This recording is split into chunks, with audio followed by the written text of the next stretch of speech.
Welcome to MiConvert. In this tutorial, I will show you how to convert GLB files to IGES format, completely free and online. Open your browser and search for GLB to IGES MiConvert.com.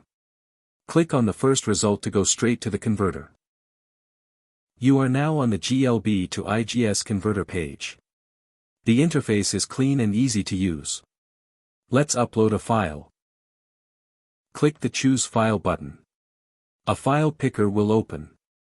Select the GLB file you want to convert, then click Open.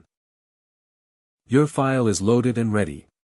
You can see the file name, size, and destination format. Click Convert now to start the conversion.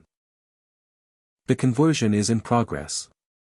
You can see the progress bar moving. This usually takes just a few seconds.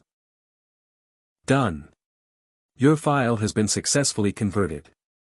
Click Download to save the IGES file to your computer. That's it. Visit MiConvert.com for more free conversion tools. Subscribe for more tutorials. Thanks for watching.